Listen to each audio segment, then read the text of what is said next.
नमस्कार मित्रों, चलिए जानते हैं आज कि मौन तप क्या होता है और इसको कैसे करना चाहिए और इसको करने से क्या होता है। मौन तप वास्तव में हर व्यक्ति के लिए आवश्यक होता है।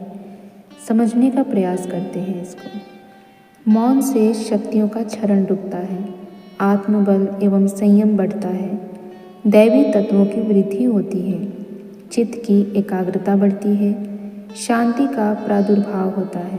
बहिर्मुखी वृत्तियाँ अंतर्मुखी होने से आत्मोन्नति का मार्ग प्रशस्त होता है। प्रतिदिन या सप्ताह में अथवा मास में कोई नियत समय मौन रहने के लिए निश्चित करना चाहिए। कई दिन या लगातार भी ऐसा व्रत रखा जा सकता है। अपनी स्थिति, रुचि और सुविधा के अनुसार मौन को या मौन की अवधि निर्धारित करनी चाहिए।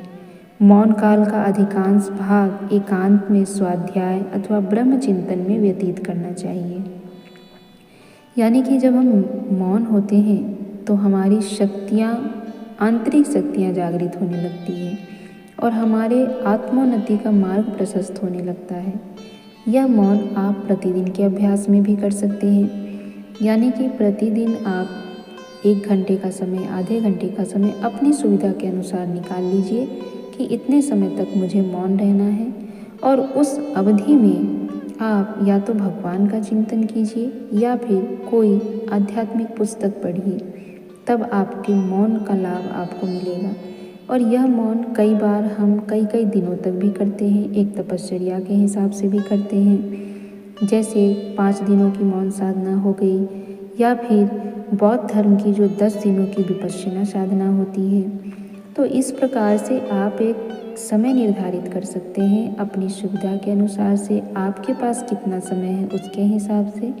और यदि आप कोई इस प्रकार की तपश्चर्याएँ नहीं कर सकते हैं तो आप प्रतिदिन आधे घंटे, 1 घंटे का समय अपने लिए मौन निकाल सकते हैं, और उसमें बिल्कुल एकांत आप होकर किसी भी आध्यात्मिक पुस्तक का स्वाध्याय कीजिए, या फिर उतने समय में आप किसी भी जप या ध्यान का अभ्यास कीजिए।